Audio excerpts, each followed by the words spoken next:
Good afternoon, everybody. Good afternoon. I'm Andy Rich. I'm the Dean of the Colin Powell School for Civic and Global Leadership here at City College of New York, and I want to welcome you to the beginning of our third season of the Rick and Susan Goings Conversations in Leadership. This is a series that began 2 years ago with Gayle King from CBS News and has had an illustrious group of leaders who have achieved the highest levels of their professions and are mostly well-known figures well beyond their professions, but have also had unconventional, unexpected paths through their leadership. It's an extraordinary series that we're so proud of, and that is wonderful when you're here in person and experiencing it, and has a life of its own online, because all of these events are not only live streamed, but they become a part of our archive. And they really help to develop a shared understanding of what the qualities of leaders and leadership are.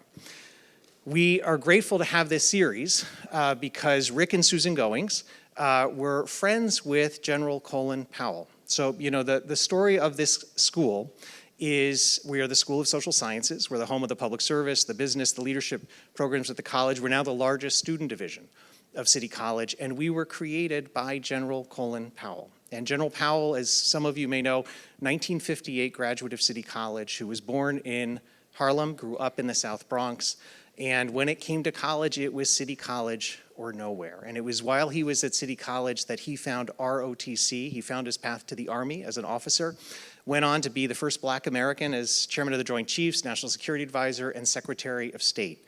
And when he finished his service to the country, he came back to his alma mater, and he said he wanted to give back. He became the chairman of our board. He helped first create a center that was named for him in the school, which was founded 11 years ago. And he did it because he sees in our students today the same qualities that he embodied now almost 65 years ago. Folks for whom City College, this education, is going to make a meaningful difference in their lives, in their families, their communities, and in our country and globe. And his wish for us was that we expose our students to the extraordinary opportunities this country has to offer. And that is what this series is about. And so some number of decades ago, General Powell met Rick Goings, who at the time was, I think, chairman of the board of the Boys and Girls Club of America. He was also, at the time, chairman and CEO of Tupperware brands. And they became friends, and I think it's fair to say that for most of the time they knew each other, General Powell was nudging and nagging Rick to visit City College. And when General Powell passed in 2021, that became the moment, sadly, for Rick and I to get to know each other, and for Rick and Susan Goings, who you'll meet in just a minute, to make a decision to get to know us as a school. And we're incredibly grateful that they did. Rick, thank you. We really appreciate what you brought to our school. And the reason I don't thank Susan right now, sitting right alongside Rick, is because Susan is going to join us in just a moment. Because Susan, it turned out, as we kind of hatched the plans for this series, had a career as a television journalist, award-winning.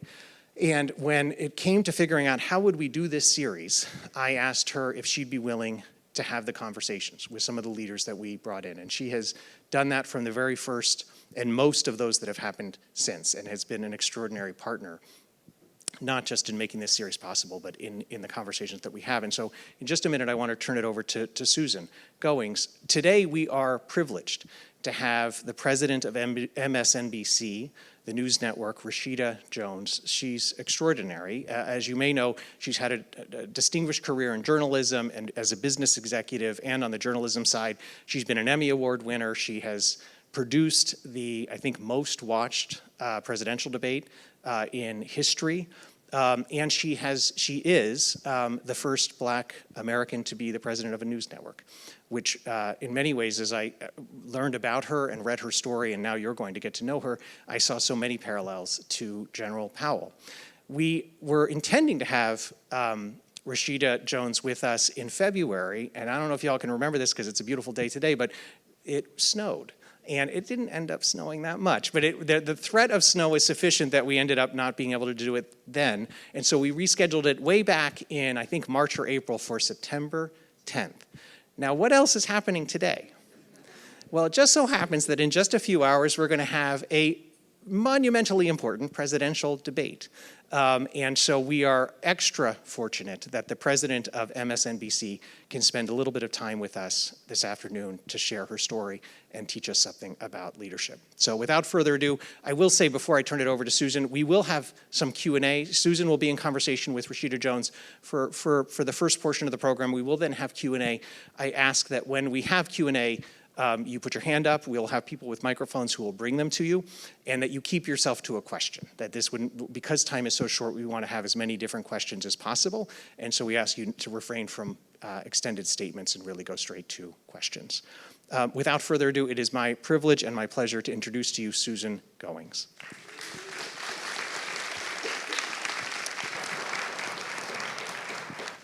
Thank you, Andy, and thank you to everybody who's here today. We are so grateful for you for supporting our conversations in leadership. And we're all here because of one person, General Colin Powell. About 10 years ago, I had the honor of interviewing Colin for an opening session for the Boys and Girls Clubs of America for their national conference. And he really liked that interview, and I really liked that interview, primarily because it was just an opportunity for Colin to be Colin. And one of the things he talked about that was so important to him was his family. And starting with his wonderful, gracious, beautiful wife, Alma, who passed away a few weeks ago. He also spoke about his children and gave some really funny anecdotes. You can pull this interview up on YouTube. It's fun to watch. And told these stories about his kids. Well, his daughter, Linda, is the chairman of the board here at the Colin Powell School and is carrying on his legacy. And so to Linda and the other siblings, our hearts go out to you, and please know that Rick and I will always hold your mom and dad right here. So thank you. And one of the things that we wanted to do with this series was have trailblazing people who are leaders in their fields joining us so that you can all hear and hopefully learn something and take away that will help you as you go through life. And you all become leaders because that's why you're part of this school. So our guest today is absolutely in that category. Please welcome Rashida Jones.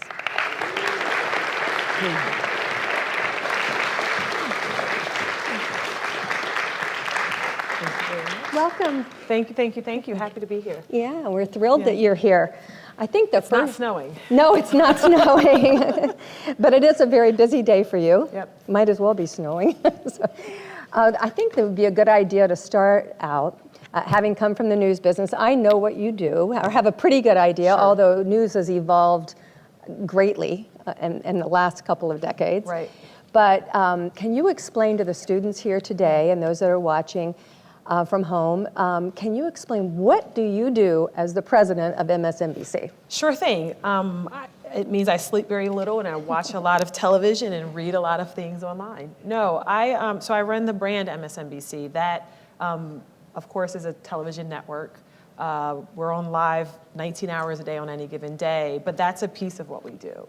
It's also digital. It's also streaming. It's also social media.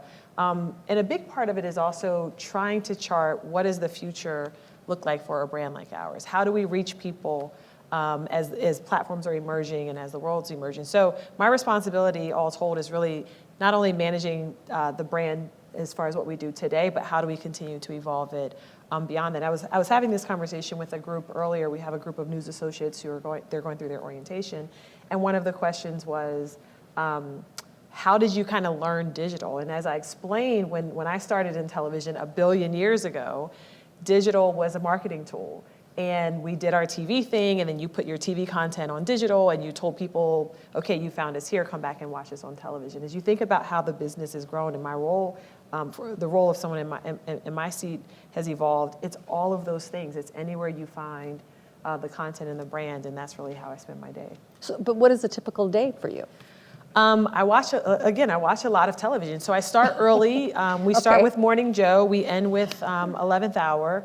And it could be, what are we doing in this moment? What is the plan for 56 days from now on Election Day? What does 2025 and 2026 and 2027 look like? You kind of always have to live in the immediate, medium-term, long-term in a role like this, and constantly thinking about how do we continue to respond to the trends in the business? How do we continue to evolve our product? How do we, as a people manager, continue to create a culture and an environment where people want to contribute, want to work hard, want to support the work that we're doing? How do we continue to be innovators on platforms? How do we use new technology to find efficiencies and involve what we do? There's so many different pieces to it that will go beyond just kind of the core product. It's running a business in all aspects that you can think about. Ours just happens to be on television and on digital. So you're planning not only for today, but for 2 years from today. Oh, absolutely. And again, it's this weird thing where you're constantly living in all of these different time periods. It's what are we doing tonight? As I said, at 9:01:30, I can tell you exactly what we'll be doing. We'll be broadcasting this debate. But then it's also what's the plan for inauguration?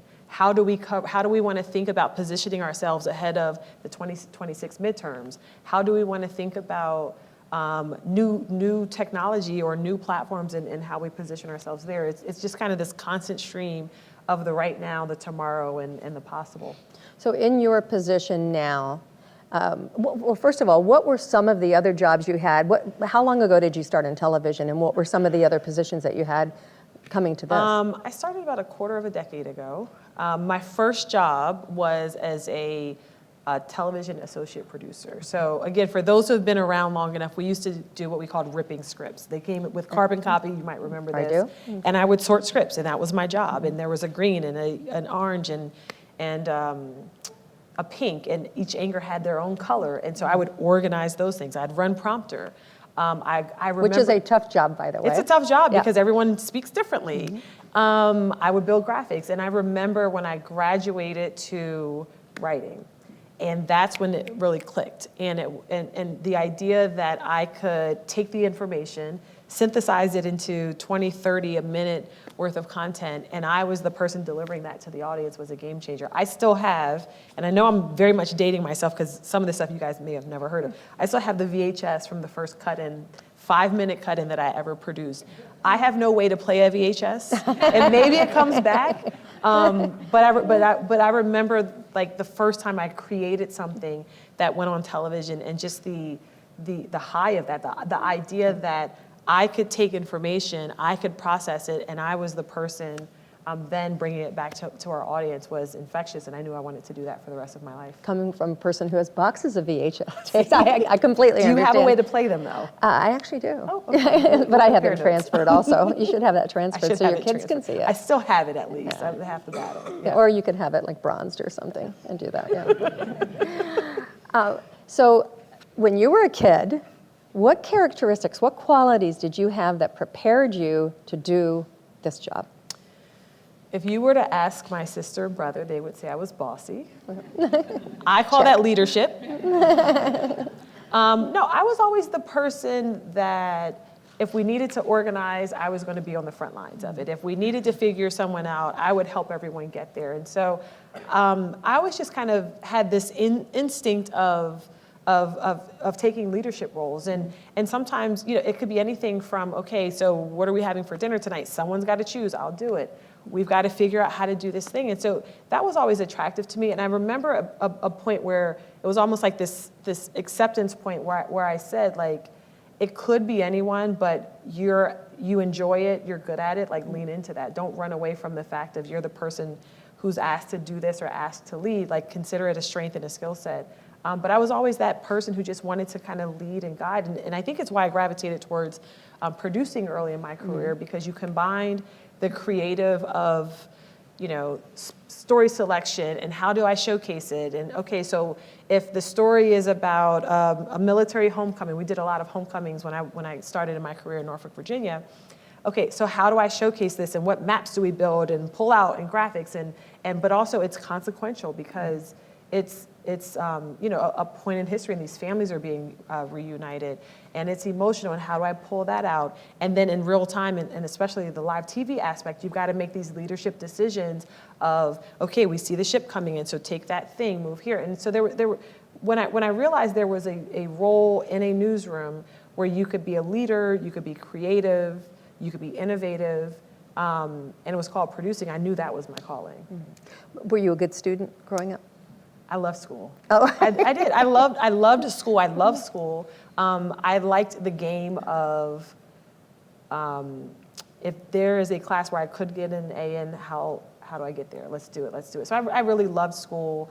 I just love the challenge of, day one to the last day, and how do I, so you're saying the same thing? Yep, I see. Yep. I loved it, and I love the idea of learning too. And I think, for me and just the wild and crazy world we live in, the one thing that keeps me going even today is just this idea of learning. Yeah. Well, you're such a great communicator. I'm surprised you're not in front of the camera instead of behind the camera. My focus has always been bringing those worlds together, and I felt like, again, as I started as a producer and then took that kind of core producer set and moved up the ranks, producing is where I could not only be the creative, I could communicate but in a different way, but I could do it as a leader. And so I knew that combination of roles and skill sets was where I wanted to be. I remember when I was in school and we would do classes and we had these big clunky cameras, and we would switch roles. One week you were a reporter, one week you were the weather person, one week you were the producer. I learned pretty early on, I could do the on-camera stuff, but I really loved producing and I didn't want to carry the big heavy camera. And so I would trade all of my reporter and anchor slots and just do producing. And it was probably a little less sexy than some of the other roles. So my classmates would say, oh, you just want to produce? Please take it. I want to be the on-camera person. But I loved it.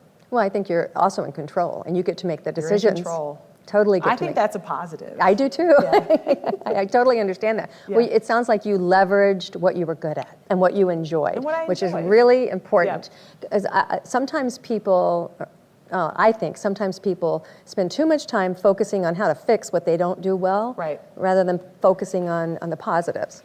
I think it's that, and then I also think sometimes we undervalue the power of passion.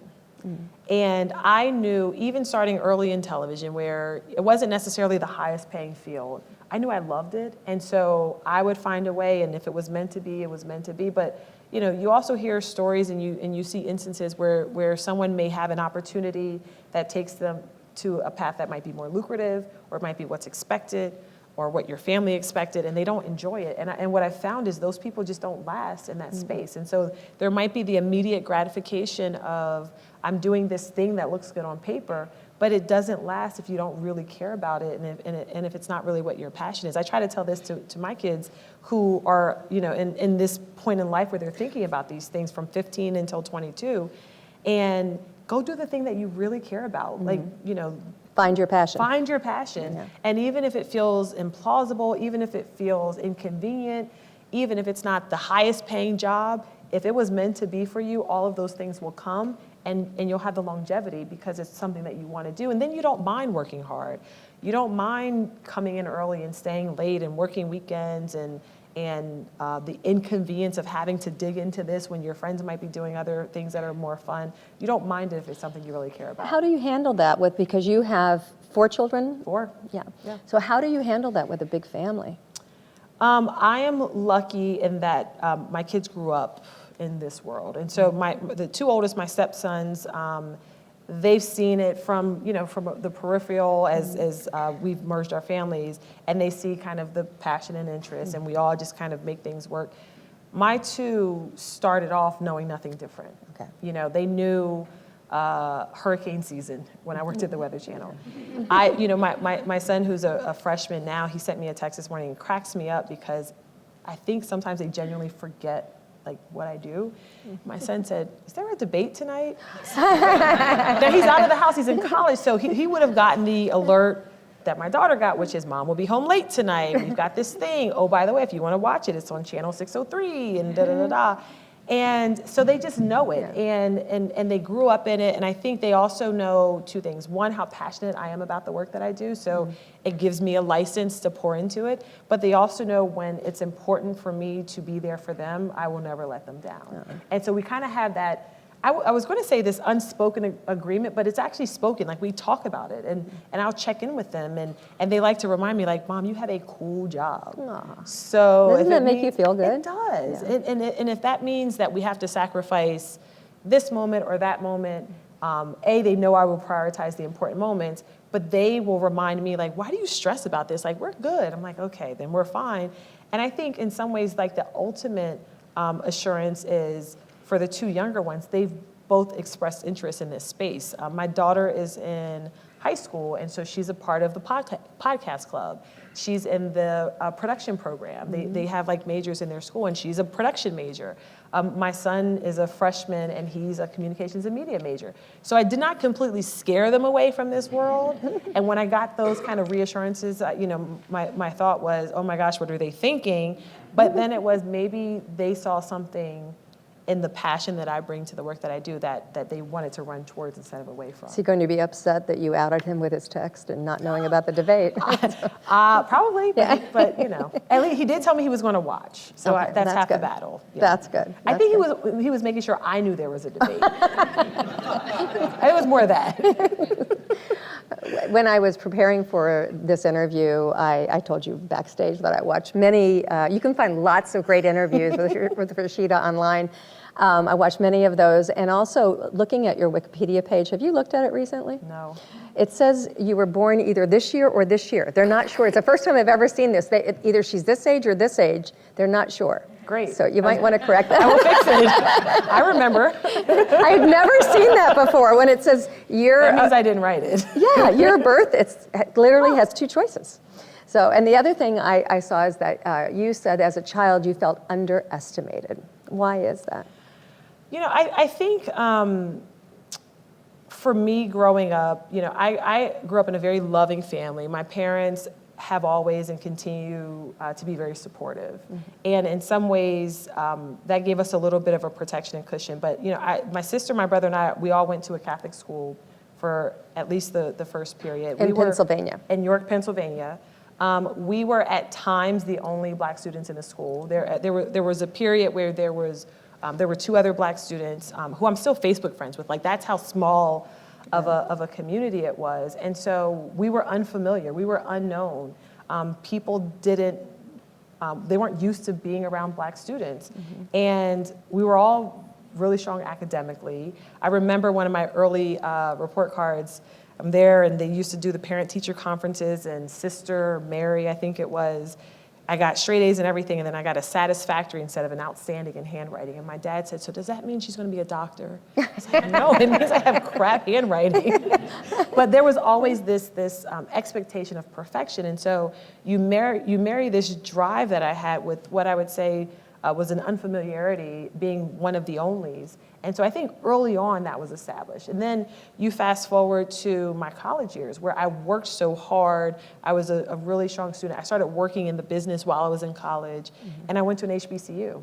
And so early years in my professional career, it wasn't as in vogue as it is now, where I would say it's at least more, people understand the dynamics and the value of an HBCU education. But there were times early in my career where people would see, oh, you went to Hampton University. Oh, that's not one of the big schools. That's not one of the important schools. And I would have to prove myself. And so I just kind of always came in with this underdog mentality, not in a way that I had to overtly prove myself or overtly prove them wrong. I just knew performance doesn't lie.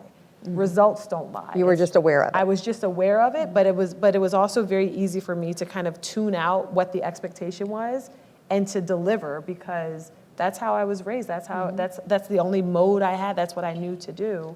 And then you get to the point where you no longer have to prove it because people see what you bring to the table. And you never want to take that for granted, but if you dwell on what people are expecting from you, you're not delivering at 100%. But I'm really glad you shared that. Dean Andy, shared with me that 85% of the students here are of color, right? And so many are probably experiencing or have experienced the exact same thing that you have.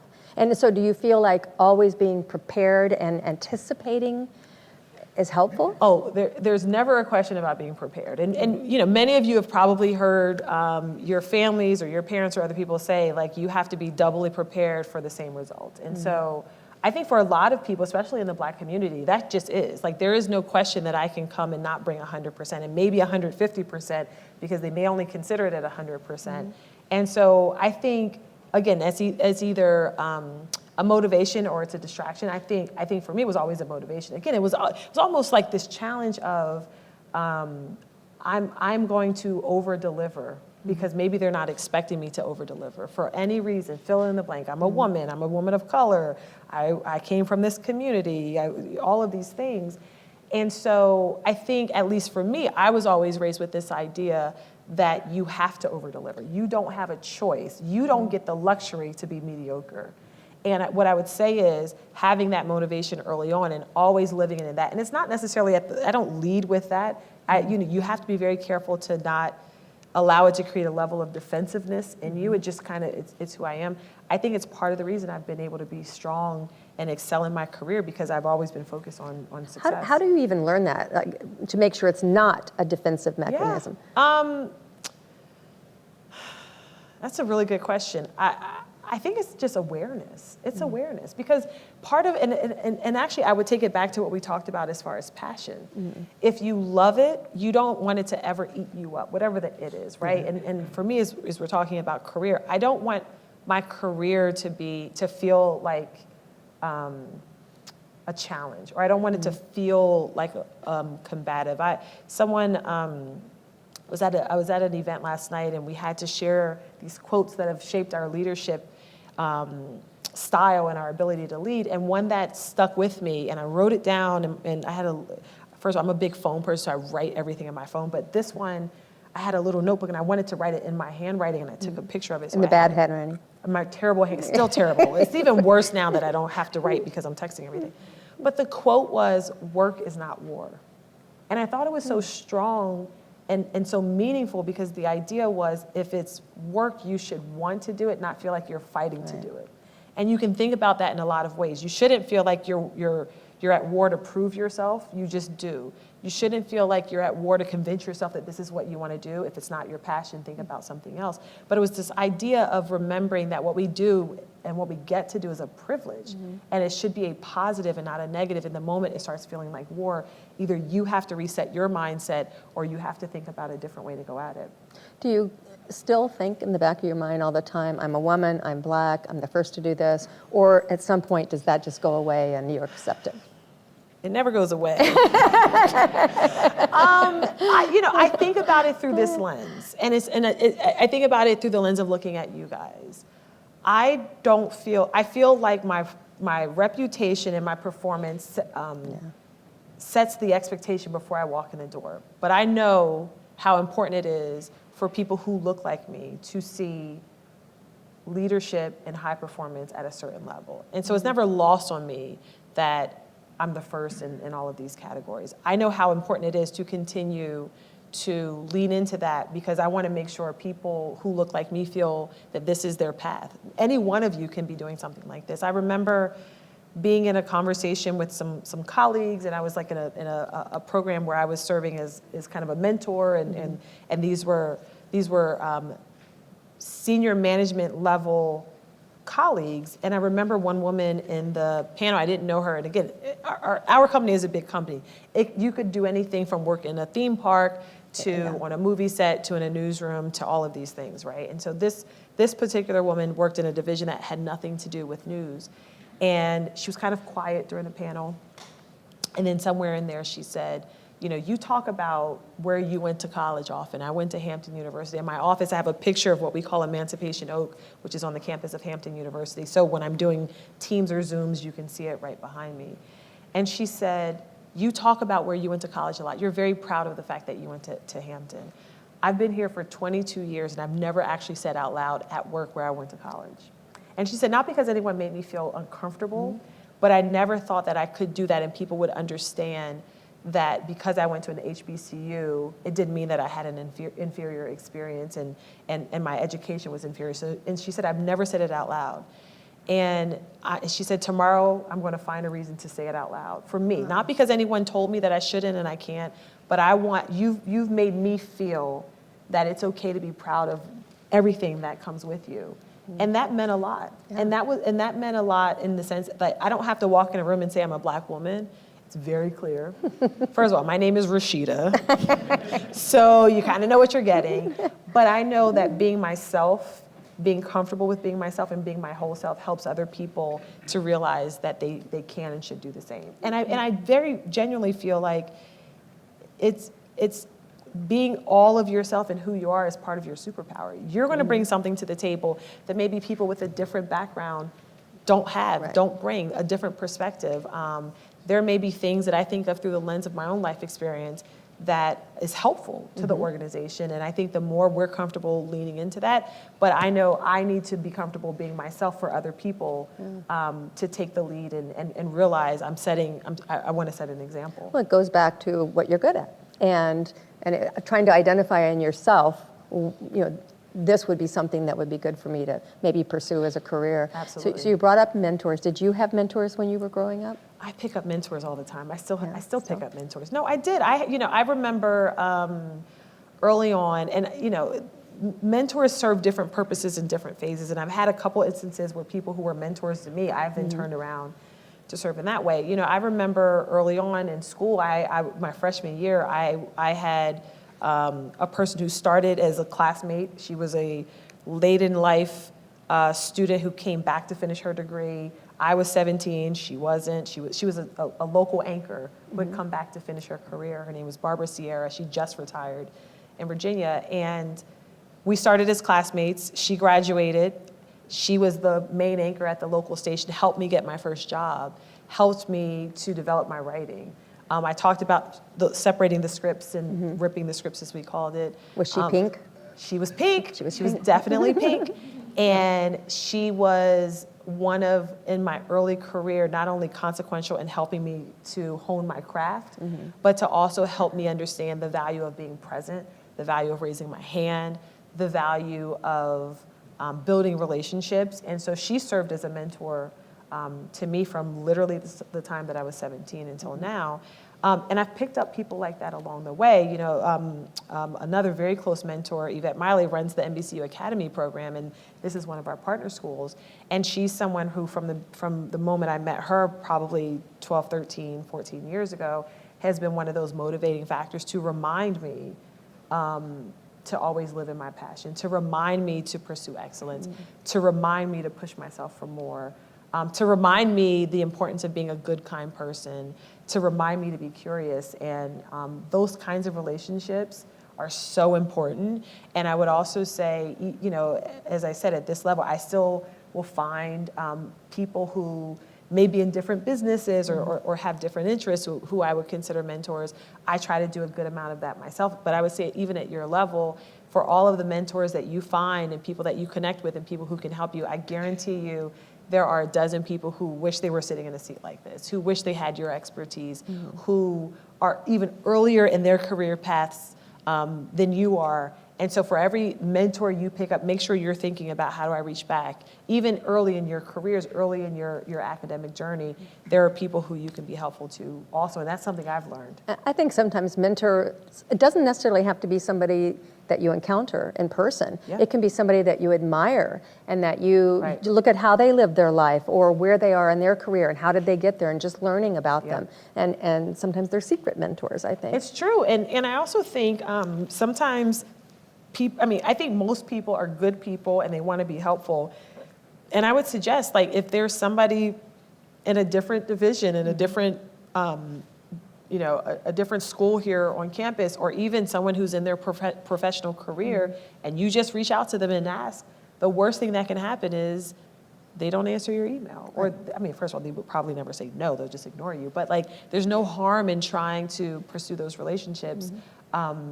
Even if it's someone that you don't know and you're reaching out and genuinely looking for some guidance. Yeah. Well, I used to say to my sons, if you don't ask, I'm pretty sure they're not going to respond. They're not going to find you. Yes, that's right. So you need to ask. You have a 50% chance of them responding or saying yes or perhaps saying no, and then you move on. Then you move on. Yeah, so. Yep.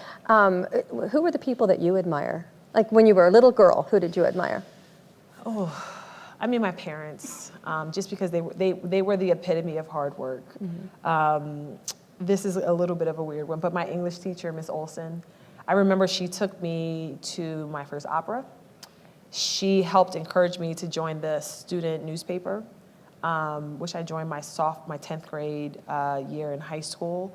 And again, one of those things where I didn't know anything about, I thought I wanted to be an English teacher, A, because I looked up to her, and B, again, in my young calculation, I thought, well, the class I do the most writing in is English, and I like writing, must be an English teacher, there we go.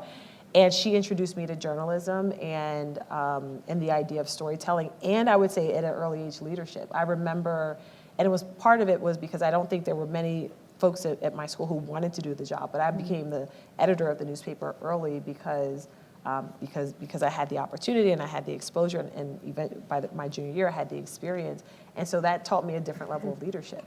And so early on, Miss Olson. She was, I mean, she was, I would say most students would say she was a little bit of the mean teacher. She was very discerning. She graded she was a difficult grader, but I learned a lot from her. That's funny, because my 92-year-old mom is watching, and I bet she's sitting there going, yours was Mrs. Olson too, yours was Are you Mrs. Olson. serious? Yeah, but mine was in the 2nd grade, and I worked hard to make straight A's, because if you did, at the end of the year, you got to go to her house and eat peanut butter sandwiches and swim in the lake. Well, that's all you need to hear. Yeah, it was a big deal with alligators. So, yeah. But it was still cool. Yeah, it's still good. All right, I want to move on to MSNBC, and we've talked about the debate, which is tonight. And yeah, she's watching her watch. What time is it?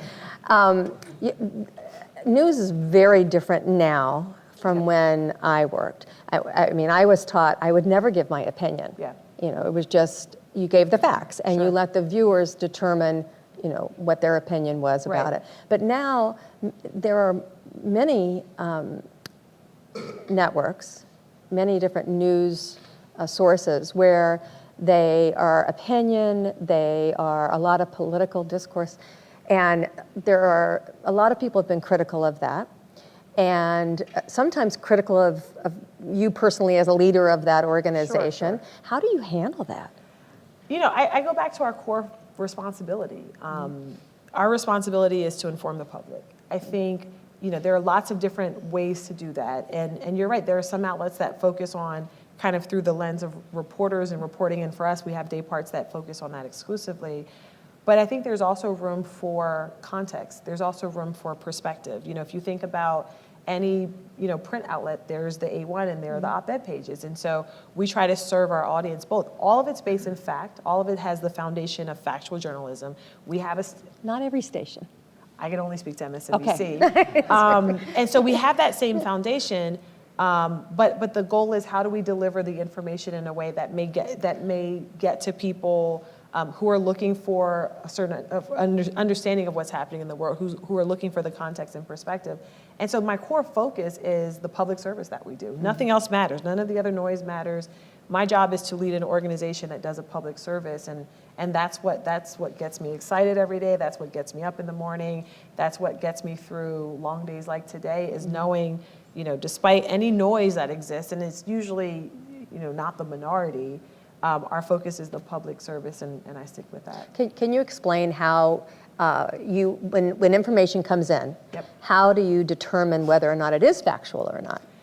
I mean, we have a very robust team of reporters and journalists who will verify, validate. You know, we've got layers of multiple levels of sourcing, so, you know, and direct sourcing. So if you told me that you heard from someone, something happens, that's not a direct source.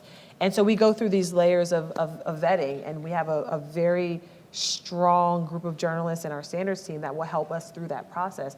We have, you know, hundreds of journalists who on any given story may be working to fact check, may be working to source any bit of information. And so, and what's beautiful about our organization as a big news group, we've got these multiple brands under one news group: NBC News, MSNBC, CNBC, Telemundo, plus all of our local stations. And so we, in a lot of cases, will centralize that news gathering information. So we're making one effort that then each of us can pull from. And so the same level of standard that we use in any one division, we use across the entire division. So where do you think most of this crowd gets their news from? Not on television. You have TV? Give that man a raise. Thank you. But and the reality is a lot of people are consuming our content. They're consuming our brand. There are some people who are doing it on platforms that aren't a traditional television platform. And one of the things we really focused on, and it's why, like, my focus is the brand, not necessarily the channel, is how do we bring our content that's vetted, that's verified, that's authentic, that's credible. how do we bring it to all of the places where you guys are currently getting your news? That might be on YouTube, which we perform at a very high level. It might be TikTok, which we've got over 2 million followers. It might be through push alerts and an app read. And so part of what's changed, and we talk about kind of the evolution of the business, is we've had to diversify how we deliver the information. It all still comes from kind of the core nucleus that is MSNBC News, but there are more places today. You might listen to us in your ear and never turn on your television that day because we're in all of these places. And in some ways, like, that's exciting, Yeah. you know, and the audience, the consumers have driven that evolution, and then we've had to meet people where they are, and now we're in a mode where we can kind of continue to evolve and innovate in how we bring that content to all of the different places where people are consuming. So what is the projection in the next 5 years, 10 years? How are people going to get their news? So it's so interesting you say that, because I feel like every 5 years, the next 5 years is going to be the end of television. It's not happening. Look, I think it'll continue to evolve. I think there are some people who will make the calculation that corded television isn't where they want to get their information. I don't know that anyone knows exactly. What I do think is it will become more diversified than ever. I don't expect that there will be one moment where, okay, it shuts off. You know, think about radio. There was a time where more people were consuming on radio, and then radio took a different form in the sense of streaming, in the sense of, you know, these different platforms. So I think we don't necessarily have the playbook of how it evolves, but it's also still, for most organizations, kind of the core business. It's the core business function. And I think when you add in corded television plus all of these other platforms and areas where people can get content, you know, the bar charts may just be different colors, but I think people's interest in news and information won't decline. I just think it'll change where they get it from. I continue to have concerns about the internet, and primarily because kids might see, yesterday, Rick and I were in Waterville, Maine, and we visited the Alphond Youth and Community Center there, which is part Boys and Girls Clubs of America, one of their units, and also the YMCA, the only one in the United States. It was an incredible complex. And for those of you who don't know what a Boys and Girls Club is, Google it, because you should learn. It's a remarkable organization here in the United States. About 5 million kids go every day to a club. Yep. It's run by some great leaders. And my husband and I started World Youth Club. So we were with a group of 8 people who were very passionate about their communities and their country and helping people around the world. Right. And as we walked around, there was a 10-foot tall, Ken Walsh, who runs the organization, said, you have to come see this. There was a 10-foot tall picture of Colin Powell. Wow. His head on the wall in the gym, and a quote from him.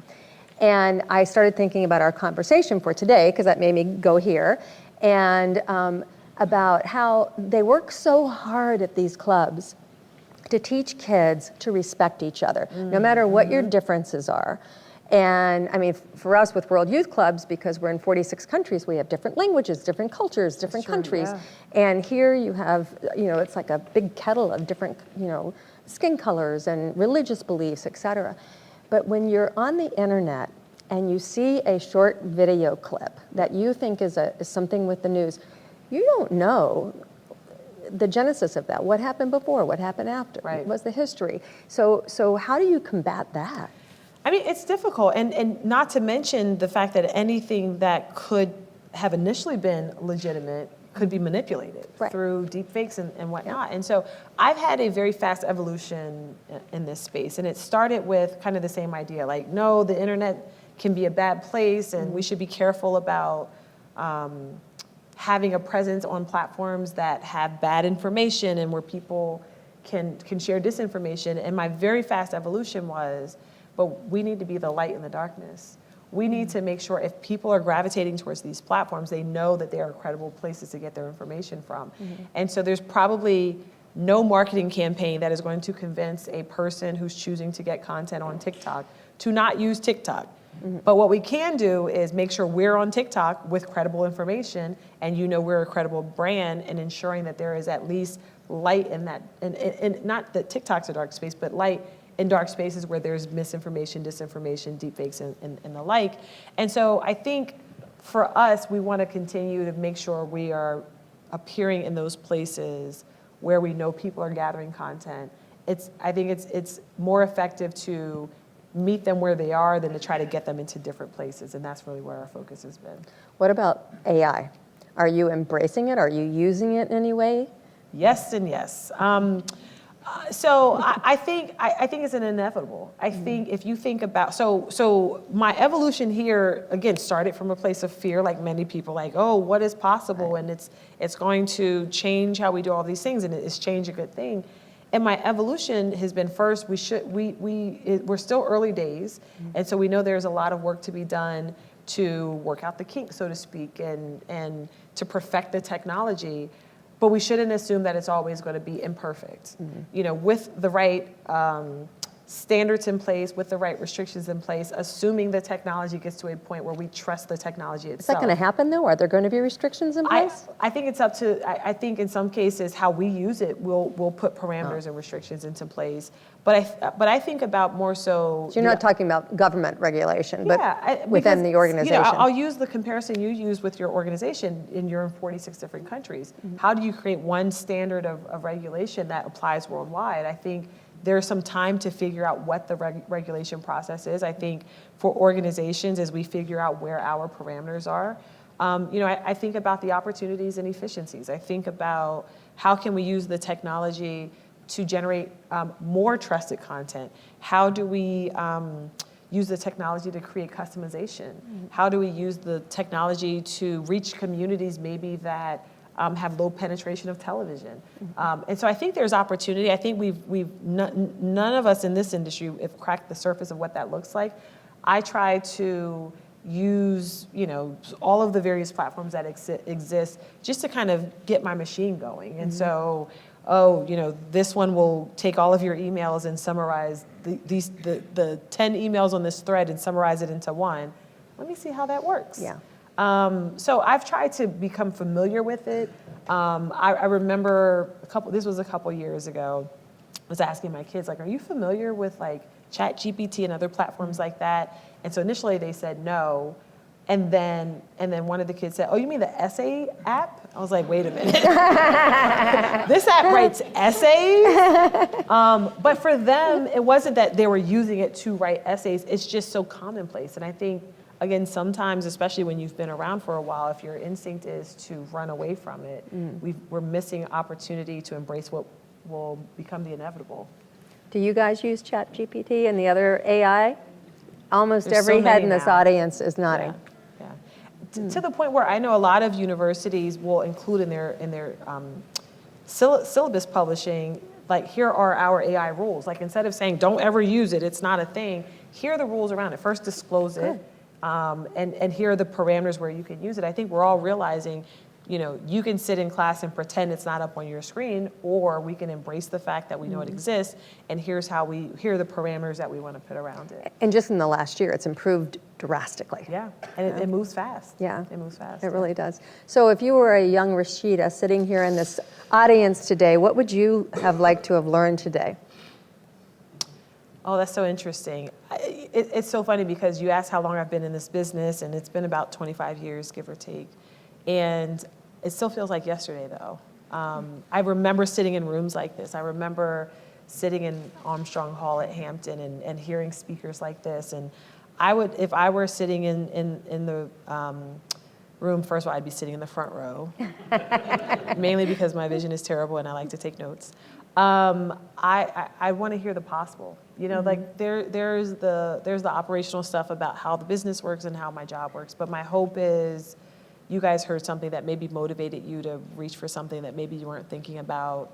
I know when I was in college, this wasn't on a vision board for me per se. Did you have a vision board? I knew, you know what it was? I knew early on, I remember saying, I want to one day when I'm old, like my 40s, because I didn't know any better, I want to be a show executive producer. And I think that's so cool, and you get to lead and you get to drive. And you have far exceeded that in your early 40s. And I remember the first time I did it, scared the heck out of me because I was like, all right, now what? And then I think the takeaway for me was stop picking one mark on a board and push yourself to maybe something that you've never even imagined before. And that's the only reason you get in a chair like this. That's some really good advice, everybody. Really, really good advice. So how can a young person today position themselves to have early career success? Yeah. Although I think, everybody gets a trophy kind of thing. And so what can they do? I think going after big swings, one of my first internships in college was with the NBA. And it was a national internship program, and it was here in New York, and I was in Virginia. And again, this was pre-email and really pre-internet. And I remember getting I applied for the program because I applied to everything. And I remember getting the letter in the mail, and I was like, wait, they accepted me to an internship in New York City? Like, I applied thinking there's no way I would get this, but it was more of a thing like, okay, you have to apply to a certain number of internships, check. And it gave me just an experience that was pivotal. And so I think, thinking about like, what are the big swings to take? You guys have the opportunity through programs like NBCU Academy to, come, do programming and work with us. Like, what are those big opportunities? We're 15 minutes away. What are just the big gets and go after those? And then I would also say, use those opportunities to gravitate towards what you want to do as much as to rule out what you don't want to do. And that could be geographically, I know I don't want to live in this area versus that area, but you may not know that until you get to test drive it, or I thought I wanted to go down this career path, but after some experience, I want to go into that career path. I think that's really critical early career, because the worst thing that you can do is get into the marketplace in a role that you're not passionate about, that you don't feel like is for you, and have to make a pivot later in life. And so I would say use this time to try some things. Right. Try some things that maybe, especially as quickly as technology is changing, as these businesses are changing, that maybe you didn't think would be of interest. You just never know. And internships are really important. Yep. Or trying different jobs too. Yep. Like one summer do this, or after school do this. Yep. And I had many jobs. Don't be afraid to work hard, 24 Yes. hours in a day. Yeah, and learn and soak it all in. Yep. Andy, should we open it up for questions? Yeah. Great. Great. Okay. How are you going to do it? You want to call in? I think they're going to get a hand mic, I think, Oh, great. handheld. Yeah. Okay. I see a hand raised. Hi. How you doing? First off, I want to say thanks, Rashida, for coming, and to the narrator. Thank you for asking the beautiful questions and the great introductions to Rashida Jones. What's your name? My name is Christopher Bender. I apologize about Hi, Christopher. I have a Christopher. I'm pretty sure every parent has a Christopher. that. Yeah, it's a common name, right? All right. So, Rashida, I have a question. How comfortable are you with AI-generated news anchors, and they're using your likeness instead of using you as a human being? Yeah, so I think that's so fascinating. Good question. Because there's so many layers, and fascinating in the sense of like the ethical questions that go with it, right? There's so many layers to that. And I think none of them have been figured out yet. I would say this, first of all, from our brand standpoint, I think it's important, the human connection for delivering news and information is important. I think part of the reason our audience tunes into us is because they want to hear the thoughts of that person, not necessarily the computer-generated thoughts of that person. What's fascinating to me is I think the fact that I don't really know the answer, or I haven't formulated in my head yet, how do you determine who owns your likeness? And so, I think about it through the lens of an anchor, but I, just think about it for myself or yourself. If someone were to watch speeches that I've done or watch interviews that I've done, and then sit here and do an automated version of that, I don't think I like that. Right. Because that's me, and I own my identity. I own the right to evolve, and like whatever you got as far as like the past history of what I said may not be how I feel now. And so I personally think that the image and likeness and ideology of a person should belong to that person. But I also don't know yet how the businesses evolve to kind of figure that out. It's interesting because there are laws that protect image and likeness and Right. name. And but some states are better than others. California has one of the strongest. But Yeah. good question, great thoughtful question. Next, up here, the man with the TV. Hi, Rashida. Why was MSNBC the place for you to bring what you have to offer? Oh, that's a great question. So I started with NBC 11 years ago. And one of the things that attracted me to come there and then eventually like move around the company and frankly, eventually this role, all the same answer. It's the sense of camaraderie, the sense of community. It really is a family, and people say that in different organizations and different businesses. I think MSNBC is unique in that way, that we're all really rooting for each other in the same thing. And then I would also say the public service. You know, I really believe that the work that we're doing day in and day out is purpose-driven. We're here for a reason. We're writing the first draft of history, and to get to do that on such a big stage, and I would say especially at such important timing. We talk about timing. We could have done this in February. We're doing it on a debate night. Like, everything happens for a reason. And I think to get to do this at this place, at this time in history, in this role, I couldn't have ordained myself. It was all purpose-driven. Yeah. Anybody else? Good afternoon, ma'am. Can you hear me? Yes, we can. Lately, we've had certain countries like France doing an arrest of the founder of Telegram, and Brazil, the Supreme Court has cut off X because both the founder and also Mr. Musk are engaged in disinformation warfare. Right. And also other types of activities that take place in their platforms. What is your thoughts about that type of censorship, if you consider it censorship, because many times this type of persons hide behind freedom of speech? Yeah. So I think, I generally speaking think about censorship through the lens of intention. If the intention is to misinform or mislead people, I think that's wrong.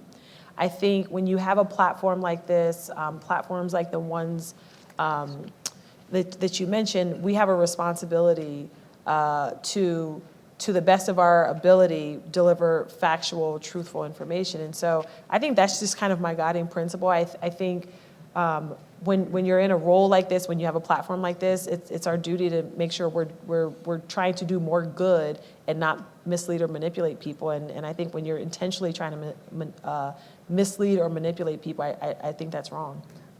But then, I'm a bilingual mental health first responder. I've seen news covered Right. where there is self-censorship, because you don't want to show somebody jumping off a building. Sure. Sorry, but we're at a certain time where we do not want to use the word fascist in the political discourse when it's happening and it's about to occur. We might fall right into a fascist thing come next year. So I think it's always difficult when you, especially as a news organization, prescribe kind of universal labels to people because it's so subjective, right? And so part of what we get to do at my network is, based on fact, based on the foundation of truth and information, when you're watching MSNBC, for example, you're hearing the interpretation of how that person felt like through their lens and their perspective. And so I think it's not necessarily effective for there to be kind of one rule or blanket as far as how we, across all of our brands, refer or use labels or whatever. I think you really have to take each individual moment, each individual instance, and put it in a true lens and a true light, but it's all very subjective. And so like your impression or interpretation may label it one way, this person's may label it a different way, but I think that's why it's also important to have a diversity of perspectives to have those conversations. It might not be as simple as like a one word or one graphic, but having conversations that are a little bit broader and more reflective of the reality, I think is the way to get to that point. But I also think that you have a power to control some of that narrative, because I remember when terrorists wanted to be called freedom fighters, Yeah. and anti-abortionists wanted to be called pro-life, and we had to make a decision. Yeah. What do we want to call them? What's Yeah. the fair, what's the honest representation of that? Yeah, no, I think that's right. And again, it's always a judgment call of, again, you want to do no harm, but you want to be honest and factual. And in those cases, you just have to figure out what is the most honest way and of the best service to the audience. Yeah, Yeah. definitely. Do we have time for one more, or we? Yeah. One more. And we have a lot of hands up. Daniel? Hi. Hello. Lovely to hear from you. I was wondering, Move it a little closer to your mouth, thank you. Is this better? Yes. For a mere mortal like myself, and like a lot of us, younger students here, and a lot of us coming from, backgrounds and communities where, as you said, like you have to be prepared, you have to bring your 150%. How would you advise us to deal with the occasional shortcoming? Like, have you ever dealt with a failure or a rejection, and how do you frame that for yourself? I think that's such a great question, because you cannot set an expectation of perfection to the point that it paralyzes you. And I would say, and I learned this early in my career, don't hide from it, don't run away from it, learn from it.